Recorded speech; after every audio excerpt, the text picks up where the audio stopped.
Muito bom, irmãos, estarmos aqui de novo e para estudar um pouquinho a palavra de Deus.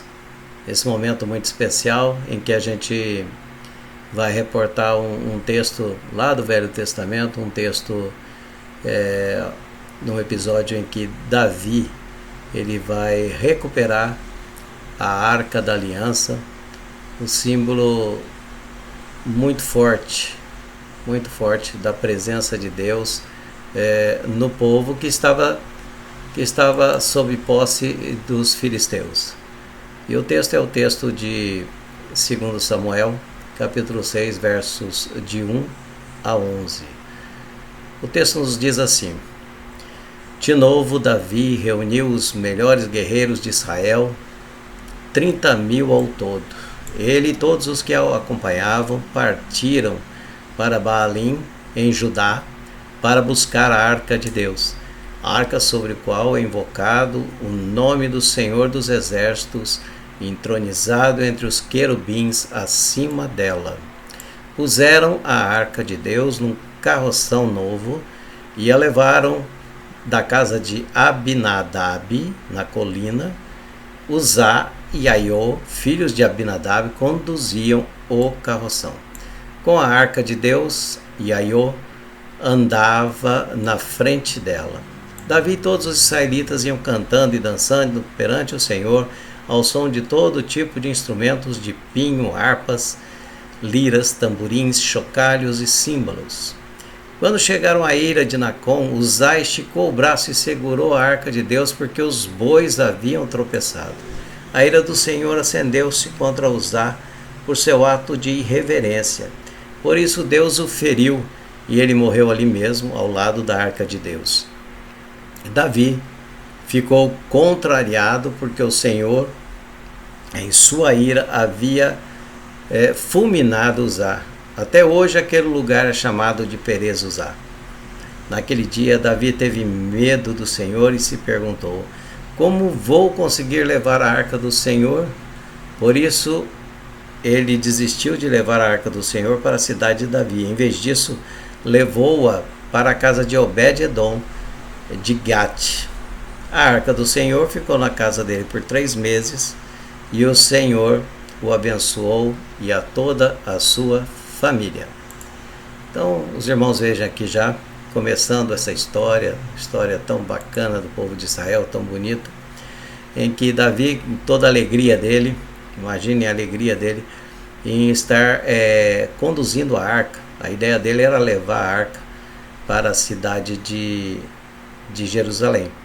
Só que ele percebeu que existiam algumas coisas ali que ainda tinham que ser feitas e preparadas para que essa arca pudesse ser conduzida à casa de Deus. Houve um episódio estranho, um episódio complicado de se entender, mas basicamente é isso que nós vemos na história.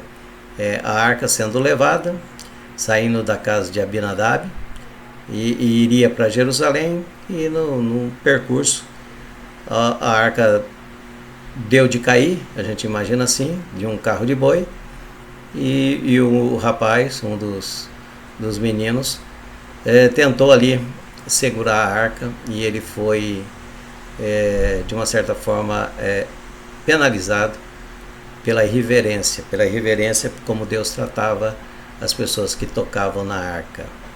Então é só para a gente lembrar essa história. É uma história que nos traz aí alguns episódios, algumas coisas que nós podemos aplicar e aprender com ela. Eu acho que é importante esse momento que nós iremos passar falando um pouco da palavra de Deus. Basicamente, se a gente for olhar aqui a história do povo de Israel, a gente vai ver que essa arca ela foi saqueada pelos filisteus quando o saque aconteceu mais ou menos aqui em Siló, uma cidade aqui já de Israel, em que os filisteus invadiram e levaram também a arca. Por quê? Porque eles entendiam que a arca era realmente um patrimônio de Israel e tinha um significado até mais forte. Eles entendiam que a arca era a representação de Deus junto com o povo. Então essa crença levou este povo aí a manter essa arca aí por bastante tempo sobre o domínio dos filisteus. Ou seja, durante um bom tempo Israel conviveu com o seu povo em Jerusalém, no seu templo, sem a arca. Esse período foi coisa de 7 meses, mais ou menos. Mas era muito tempo para aquele símbolo tão forte e tão importante para o povo judeu. E Davi, nessa retomada, ele tenta resgatar essa arca e ele segue para buscar. Só lembrando que essa arca foi tomada aí em Siló pelos filisteus mais ou menos lá no ano 1080 a.C. E ela peregrinou, ela teve um bom caminho até chegar no episódio que a gente está falando, que é mais ou menos aqui, ó, entre Ecrom e Bet-Semes. Foi mais ou menos aqui que aconteceu esse episódio, né? Só lembrando vocês aí que eram cidades próximas. Ecrom e Bet-Semes deve ter uns 35 quilômetros mais ou menos. Esse mapa está bem reduzido aqui, como vocês estão vendo, mas era uma cidade mais ou menos perto. Para chegar em Jerusalém tinha que passar algumas colinas, alguns lugares bem complicados de se passar. Como no primeiro obstáculo o boi já tropeçou, Davi ficou com medo e manteve a arca nessa cidade aqui por mais uns 3 meses, antes de propriamente tentar levar ela para Israel. Bom, o nosso texto diz o seguinte, né? Que essa arca aí, ela foi levada à cidade de Asdod, depois para Gat e Ecrom. Então essa arca já estava peregrinando. E por onde ela passou, muitas coisas aconteceram. A gente pode ver que essa arca, por onde ela passou, ela trouxe destruição. Então, enquanto essa arca andou na mão das pessoas que não tinham a reverência e não prestavam culto e não criam no Deus de Israel, essa arca só trouxe pestes, doenças, pessoas foram dizimadas, cidades foram dizimadas. Foi muito interessante, porque teve um episódio que eu acho que foi na cidade de Bet-Semes mesmo, que 70 homens, 70 filisteus foram destruídos porque tocaram na arca. Pestes foram anunciados a partir desses momentos também. Ou seja, a presença de Deus, ela incomoda o povo que não é de Deus. O símbolo maior do povo de Israel, que era a arca, no Velho Testamento, pelo menos ali naquele começo, antes deles adentrarem a Canaã, ela significava poder, significava peste, destruição para aqueles que não eram de Deus. Isso é uma coisa que fica muito clara nesse texto. Todos aqueles que não respeitavam, ela trazia destruição. E quando ela chegou então na casa de Abinadab, ela ficou lá por mais ou menos 20 anos. E essa arca, ela ficou esse tempo todo na casa de Abinadab. E a gente vê que durante esse tempo, que a gente aprende nesse texto, se vocês forem ler os textos anteriores, vocês vão ver que houve paz entre Israel e os filisteus.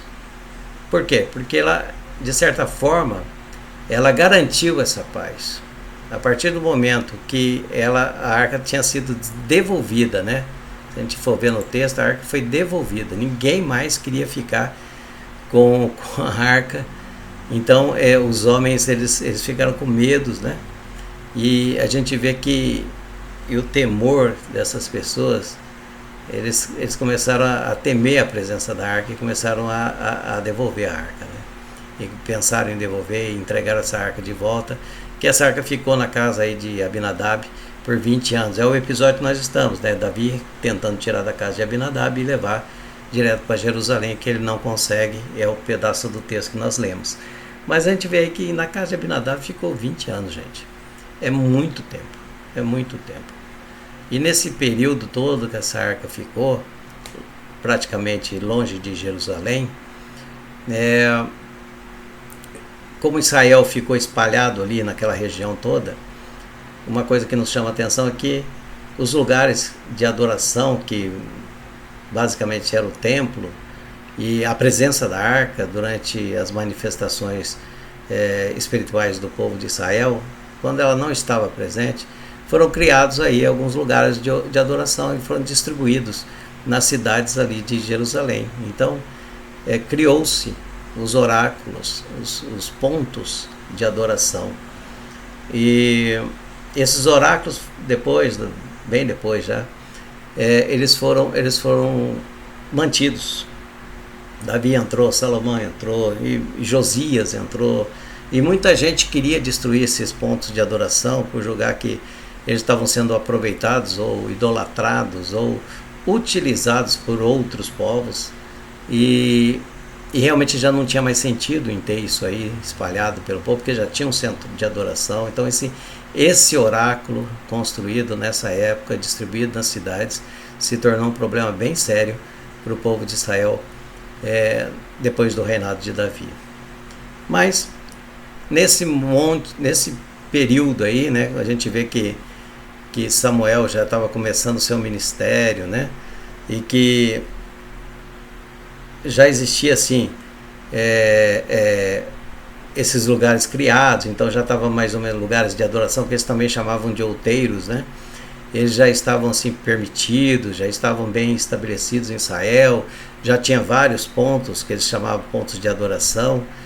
E aí a gente vê que Samuel já começa a apresentar seu ministério, é esse período, é Samuel descrevendo essa conversa, e a gente vê que existe aí a necessidade, né? A necessidade, e Israel sendo chamado aí ao arrependimento. Essa é a mensagem mais forte dos profetas, também daqueles que tentavam trazer o povo à presença de Deus. E Israel então é chamado aí à obediência e ao serviço do Deus da arca, que a gente fala, né? Porque a grande importância que a gente tem nesse texto é que a arca simbolizava a presença de Deus, mas a arca era Deus presente, ou seja, era crer e aceitar e obedecer com muita seriedade, e estar a serviço do Deus da arca. É mais ou menos isso que Samuel está trazendo o povo nesse episódio, né? E daí, o que acontece nesse período? Samuel começa lá o seu tempo fazendo esse papel de sacerdote, e até profeta, né? E aí Davi começa também a reinar em Hebrom. E Saul, nesse momento aí, começa aos poucos a ser destituído do trono. Davi começa a transferir-se para Jerusalém, nesse período, prepara a transferência da arca de Kiriat Jearim, que é de onde estava, para Jerusalém. Então ele começa aí a imaginar, a fazer seus planos. Vai ser dessa forma, vou pegar assim, levar a arca dessa forma. E no meio do caminho acontece esse incidente, Davi fica com medo, teme, e ele resolve mudar seus planos.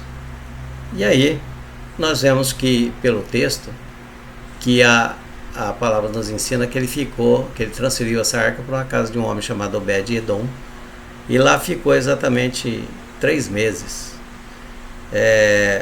E a gente não sabe a origem desse homem, porque a tradição da arca era ficar na casa de um levita, de um sacerdote, ou de alguém que fosse da linhagem dos levitas. E aí a gente vê que esse homem aparece do nada, esse Obed-Edom.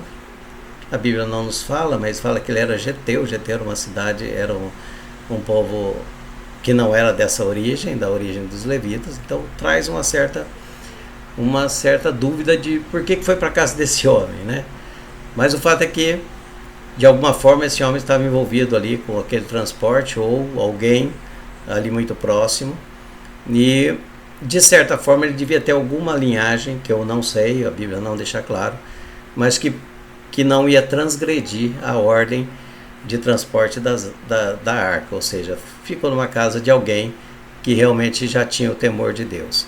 E a gente vê aqui que nessa casa ele ficou 3 meses, e o mais interessante, né, que a Bíblia nos fala, que houve bênção a toda a casa de Obed-edom. Se a gente olhar lá, os 20 anos que passou na casa de Abinadab, chegou lá por ocasião da morte de algumas pessoas que tinham tocado a arca. Então ela ficou lá escondida para que ninguém a tocasse. Não nos fala o texto, mas houve paz em Israel, houve paz com os filisteus, mas pelo jeito não aconteceu nada com aquelas pessoas da casa. E aí, quando sai daquela casa, de novo um outro incidente, e ele vai para a casa de Obed-edom, e a Bíblia nos fala lá no texto que nós acabamos de ler que foi bênção naquela casa. Por 3 meses, mas foi muita bênção. Então nós vemos aí a preocupação do escritor em narrar isso, né? Que ele foi bênção na casa de Obed. E não se falava em outra coisa no reino. A graça do Senhor superabundou na família de Obed-edom. A presença da arca, neste caso, deixou de ser alguma coisa que trazia peste, problemas, morte, e veio trazer bênção. A gente vê 2 lados da moeda, né? Aquele que conhece, aquele que teme, e aquele que procura estar e conduzir as coisas que Deus coloca em suas mãos da forma correta, ele se torna bênção. E aquele que não cuidava, não tomava esse cuidado, ou que não fazia essas coisas, para ele se tornava maldição, uma peste. E é o que nós vemos nesse texto. Então nós vemos que nos tempos de Davi, a gente vê que os Obed-edoms, essa família, posteriormente, né, já no tempo de Davi como rei, eles se tornaram porteiros no tabernáculo e músicos levitas. Talvez por isso o nome Geteu, talvez por essa tradução de músico, né? Talvez seja isso que a Bíblia nos coloca o termo, né? E participavam assim ativamente no transporte da arca para Jerusalém, e mais tarde ministraram com ela. Eles estiveram ali ministrando com ela, ou seja, eles participaram ativamente do governo de Davi. Isso está lá em Crônicas, 1 Crônicas 15, 16 e 26. Nós vemos a participação desses Obed-edoms, esses herdeiros dessa família. Mas o que temos de novo e de importante nessa casa é que o Senhor abençoou a casa de Obed-edom. E essa notícia, ela se espalhou, né? É interessante quando a gente vê isso, né? Que houve muita coisa boa acontecendo naquela casa, né? A graça do Senhor superabundou, como diz lá em Coríntios 9. Ela superabundou a casa de Abinadab, de Obed-edom. E a gente vê alguns pontos interessantes. A arca, ela ficou ali por 20 anos na casa de Abinadab. Chegou após o incidente de morte por imprudência do povo, e saiu causando morte por imprudência novamente. E a arca ficou 3 meses na casa de Obed-edom. Esse é o ponto interessante. Chegou após o incidente de morte por imprudência, e saiu com festa e muita alegria, celebrada por Davi e por todo o reino. A arca estava chegando de volta. Então, o que a gente pode ver aí de importante e de característica fundamental nessas 2 famílias aí, que a gente pode ver? Primeiro, obediência, né? A presença de Deus na sua casa depende de sua obediência às determinações explícitas em sua palavra. Eu disse isso porque é preciso ter obediência, né? Obediência, determinação, né? É entender o que Deus tem feito por nós, e entender também que ao obedecer nós somos abençoados pela sua palavra. ou você obedece ou você não obedece. É bem assim, né? Eu gosto de dizer sobre obediência. Obediência só tem duas formas, né? Ou você obedece ou você não obedece. É assim com os nossos filhos, é assim na nossa vida. Quando a gente começa a obedecer, a gente sente a necessidade de continuar obedecendo. Quando a gente prevarica ou por algum motivo a gente deixa de obedecer algum critério, alguma determinação, a gente já entende que não obedecer já faz parte da nossa vida. Então a gente já não tem mais nenhuma dificuldade em não obedecer. É assim que funciona com Deus também. Ou a gente obedece, ou a gente não obedece. Então eu costumo dizer que a presença de Deus realmente na nossa casa depende da obediência. Depende da obediência. Se você quer isso para sua casa, você tem que colocar isso como importante na sua vida. Depende também de uma coisa chamada determinação. Aí eu vejo que no caso dessas duas famílias, eles sabiam o risco que corriam. As duas, tanto Abinadab como Obed-Edom. Os simples fatos de tocar a arca poderia significar morte. Só os sacerdotes poderiam tocá-la nos eventos selecionados, por exemplo, anualmente, na oferta de manjares, adentrando o Santo dos Santos, que era uma área do templo. Trazer a arca para dentro da sua casa precisa de muita determinação e coragem, porque você está sujeito a qualquer momento de correr um incidente, por exemplo. Eles sabiam disso. Então, a manutenção da presença de Deus na sua casa, na casa desses dois homens, dependiam de sua determinação. Isso eu quero trazer para nós hoje. A presença e a manutenção da presença de Deus na nossa casa depende da nossa determinação. Se você está determinado a continuar com Deus presente na sua vida e na sua casa, você já está no caminho certo. Você já entendeu, você já é obediente à palavra de Deus e você é capaz de, com coragem, manter a presença de Deus em sua casa, porque é preciso ter coragem. Coragem. Viram que o tempo mudou, mas a história é a mesma. É preciso também ter entendimento do que significa a presença de Deus. Neste ponto eu entendo que a família de Obed-Edom tinha algo a mais. Tinha algo diferente. A arca ficou 20 anos na casa de Abinadab. Chegou após um incidente de morte por imprudência e saiu causando morte por imprudência. Novamente. A arca ficou 3 meses na casa de Obed. Chegou após um incidente de morte por imprudência e saiu com festa e alegria celebrada por Davi e todo o reino. Então o entendimento do bem que a presença de Deus pode fazer para a história de sua família é fundamental para manter a obediência e a determinação de manter Deus presente em nossas casas. Se nós não tivermos aí o entendimento que é fundamental para a nossa família, que a gente tenha obediência aos propósitos e ao plano de Deus, e que essa obediência tem que ser acompanhada de uma determinação que passa por uma decisão de coragem, e tudo isso porque nós entendemos que isso é fundamental para a nossa casa. Então, como eu vejo a família de Obed, é mais ou menos isso. Eles obedeceram, não tinham muito o que fazer, tinham que obedecer. Foi uma determinação do rei levar para a casa de Obed, dessa segunda casa. Eles tiveram a determinação de manter ali a arca, que significava a presença de Deus, com coragem, sabendo de todos os riscos que eles estavam correndo, mas eles entendiam que a presença de Deus era fundamental para aquela família. E o texto nos fala que Deus abençoou grandemente a casa de Obed-Edom. Nem precisava falar isso, porque eles tiveram essa determinação.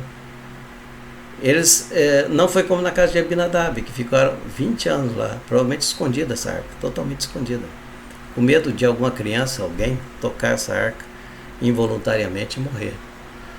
Mas eles vieram, e por esse medo, talvez por estar escondido, o mesmo erro foi feito na saída da arca, ou seja, a arca entra após um incidente, exatamente com a mesma intensidade, ela sai e causa um incidente da mesma forma.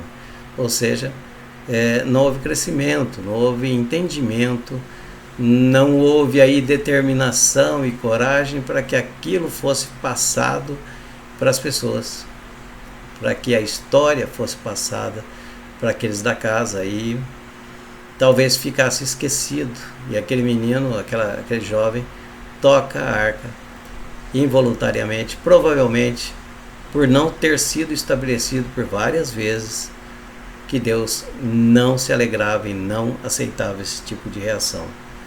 Por que Deus aceitava ou não aceitava, não vem ao caso. Era simplesmente o obedecer ou não obedecer. Não toque naquilo que é sagrado. Não toque naquilo que Deus consagrou. Deixe isso. Nós não temos poder, eu brinco isso com as pessoas, e as pessoas têm que entender. Quando a gente tenta fazer mal ou brigar com alguém, com aquele que Deus já estabeleceu, a gente não consegue tocar nessas pessoas ao ponto de tirar o que Deus colocou. O que Deus permitiu, o que Deus assentou na vida das pessoas, isso pertence à pessoa, ninguém pode tirar. Ninguém consegue tirar.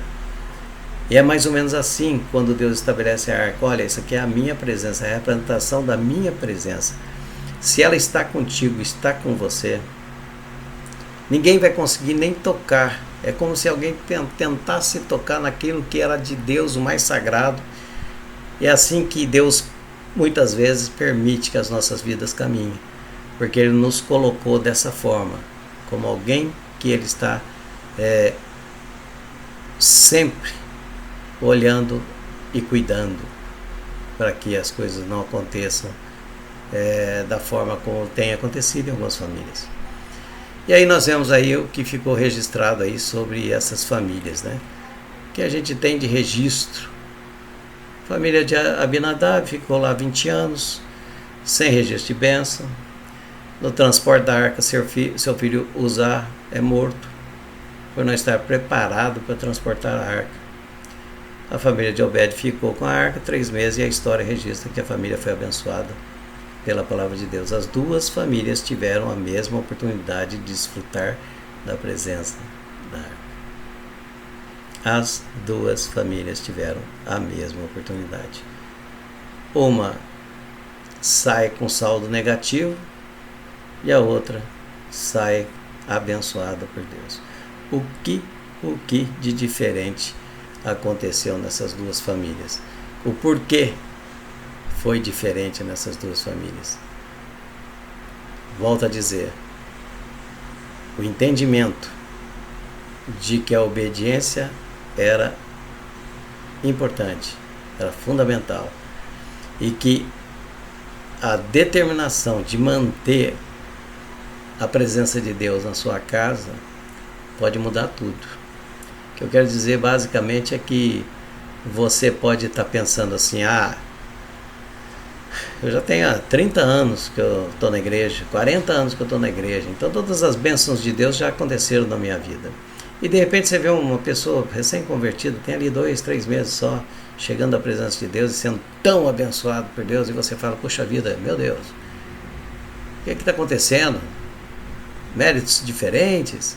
Será que a forma de crer já não te agrada mais? O que está acontecendo com as nossas vidas? Ou por que o Senhor permite tantas coisas acontecendo na nossa vida e em outras nós não temos visto mais isso acontecer?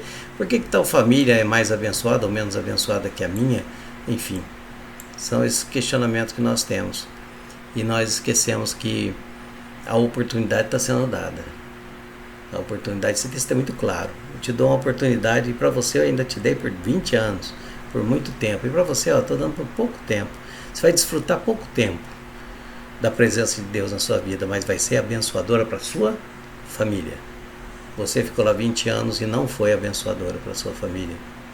Trouxe morte depois de 20 anos. Então, pela palavra de Deus, nós podemos aprender que a presença de Deus, ela santifica tudo à sua volta. A presença de Deus, ela tira aquilo que está errado. Quando Deus se aproxima, a sua santidade é tão imponente, é tão forte, é tão poderosa, que ela santifica tudo à sua volta. Então a presença de Deus na nossa casa é muito importante, porque ela vai tirando as coisas que não estão deixando que nós cresçamos na presença de Deus.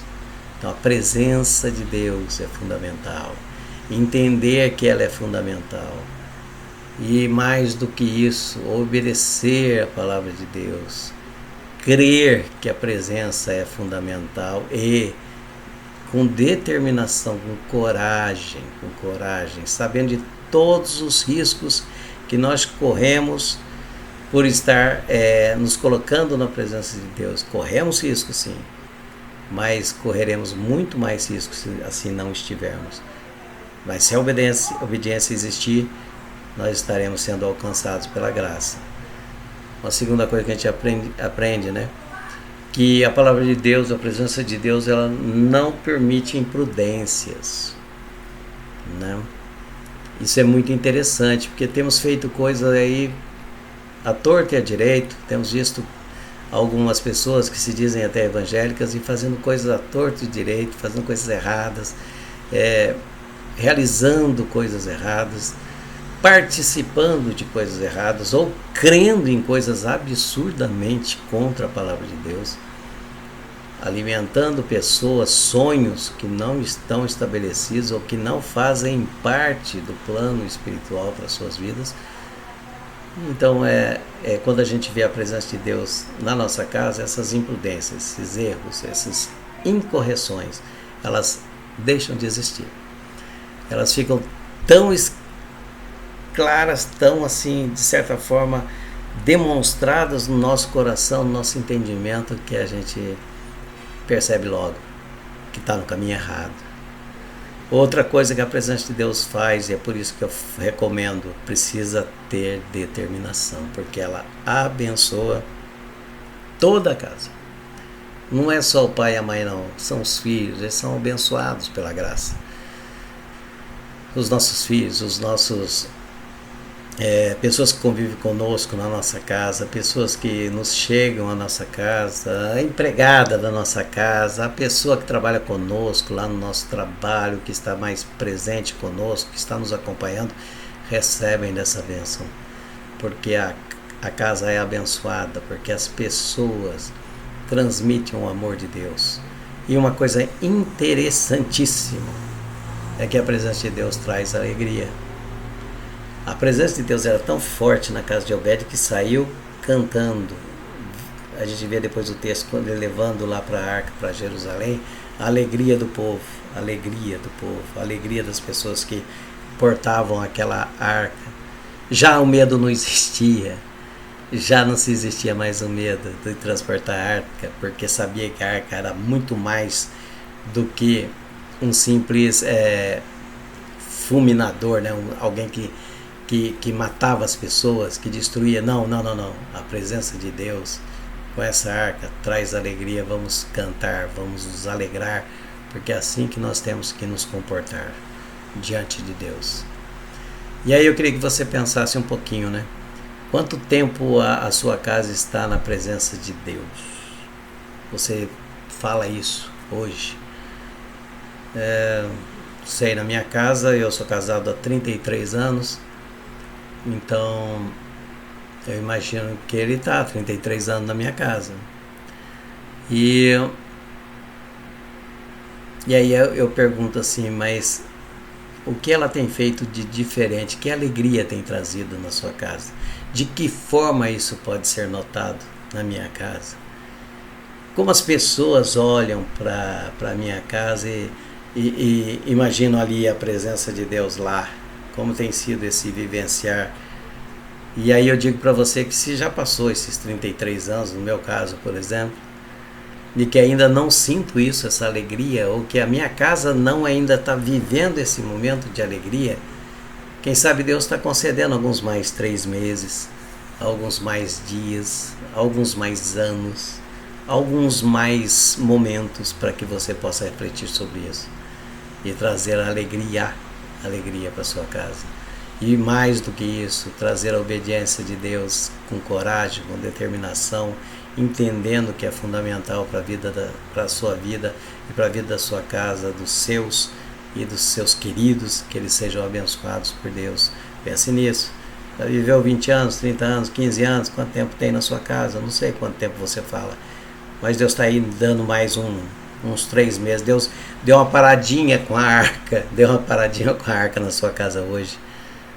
E aí, para você curtir essa presença de Deus, para você vivenciar essa presença de Deus, nem que seja por um pouco tempo, não sei se vai ser por pouco ou por muito, mas é um momento que Deus para o percurso da sua graça, o percurso da sua vida, e Ele permite que você pare e pense sobre como está a presença de Deus na sua vida. E a presença de Deus na sua vida chegou de que forma? Chegou em função de um incidente? Será que foi? Será que foi em função de um erro? Ou de uma coisa triste que lhe fez pensar que poderia ser maldição, poderia ser triste para a sua vida, poderia ser um peso para a sua vida? Ou ela tem sido... como é que ela chegou na sua casa? E como é que ela vai sair da sua casa? Aqui eu digo assim, se assim foi, tem sido transformado em festa, em bênção na vista do povo? Mesmo que tenha sido de uma forma ruim, ou de uma forma, assim, você se achegou por uma doença, por exemplo, aí você fala, puxa vida, Deus apareceu na minha vida por esse problema, né? Deus apareceu na minha vida porque tive uma doença, assim, aí alguém veio e falou de Deus para mim, e orou, e eu criei no Evangelho, e eu fiquei aqueles 20 anos vivendo... essa presença de Deus oculta, não tão presente, depois que a poeira baixou. Eu coloquei essa arca, essa presença de Deus lá no cantinho da casa e continuamos a viver com as nossas vidas.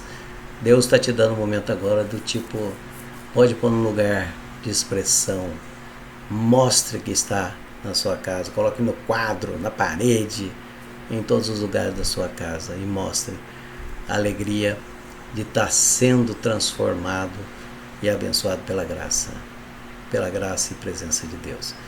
O que você precisa melhorar ou mudar para que sua casa alcance bênção sem medida? O que você precisa fazer? Eu tenho tanta coisa que ainda eu acho que eu tenho que fazer, mas realmente difícil eu parar e colocar isso como obrigatório na minha vida. Eu acho que você também tem pensado isso, né?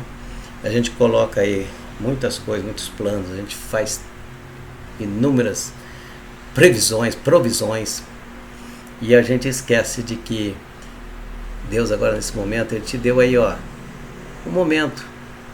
Deus estava passando na sua vida, no momento em que você colocou Deus ali num canto da sua casa e ficou ali paradinho. E agora Deus está te dando essa oportunidade de tirar o véu, o pano, colocar, mostrar que a presença de Deus está na sua casa e que ela pode transformar e trazer muita bênção para sua casa e para sua família. Essa é a minha preocupação hoje. Essa paradinha que Deus deu hoje para você, que faz parte da nossa vida e que sempre fará parte da nossa vida, momentos como esse, que você possa também ter um momento de paz na sua vida, um momento de contrição, e você procure a presença de Deus e que Ele possa ser o grande abençoador da sua casa. Que Deus os abençoe. Vamos orar? Te agradecemos, Senhor, por estarmos na Tua presença, por estarmos aqui falando da Tua palavra, por esse momento que o Senhor nos concede de parar e olhar para o texto e perceber, ó Pai, que Existem alguns momentos em que nós realmente nos comportamos como a casa de Abinadab, e que nesse momento, ó Pai, vendo o pouco tempo em que a Tua graça e a Tua proteção esteve sobre a casa de Obed, nós pedimos, ó Pai, que o Senhor faça o mesmo nas nossas, que nos conceda que esse tempo seja grande, seja de fartura, que possa ser ricamente abençoador para as pessoas que convivem conosco e para as nossas casas. Nos abençoe na nossa vida, nos abençoe na nossa igreja, é o que te pedimos em nome de Jesus. Amém.